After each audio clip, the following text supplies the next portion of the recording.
پہلی بات تو یہ ہے کہ ہمارے ساتھ ایک 2200 کلومیٹر کا ایک بارڈر ہے،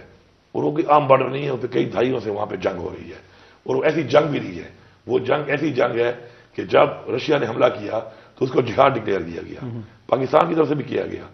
اور ایک جہاد تھا۔ پھر جب امریکہ نے حملہ کیا تو وہی لوگوں کو طالبان دہشت گرد بنا کر کوئی اور رنگ دے دیا گیا، اور اب ظاہری بات ہے جب تک وہاں پہ اسٹیبلٹی نہیں آتی ہے تو اس وقت تک اس پورے خطے میں اسٹیبلٹی نہیں آ سکتی، اور ظاہری بات ہے میرا صوبہ تو بالکل فرنٹ پہ ہے وہاں پر۔ آپریشن پہلے بھی ہوئے، ان سے کیا مقصد حاصل ہوا؟ نہیں ہوا، اس سے نقصان کتنا ہوا، فائدہ کتنا ہوا، اس کا ایک موازنہ کر کے ایک بہتر پالیسی بنا کے ہی آگے بڑھنا پڑے گا۔ ہم ایسی چیز کو تو نہیں کر سکتے نا، وہ کہتے ہیں وہ بیوقوف جو ہے نا وہ اپنے تجربے سے بھی نہیں سیکھتا، عقلمند کسی اور والے تجربے سے سیکھتا ہے۔ تو یہ تو ہم نے خود تجربہ کیا ہوا ہے، اور اس کے ہم نے دیکھے ہوئے ہیں کہ اس سے ہمیں کیا نقصانات ہوئے ہیں، اور فوائد تو کوئی بھی نہیں ہوئے۔ تو اب اس طرح کی چیز کو اس طریقے سے الاؤ کرنا میرے خیال میں میں یہ ساری چیزیں الاؤ نہیں کر سکتا، اور باقی پولیس مقابلہ کر رہی ہے۔ آپ ذرا رپورٹ چیک کر لیں،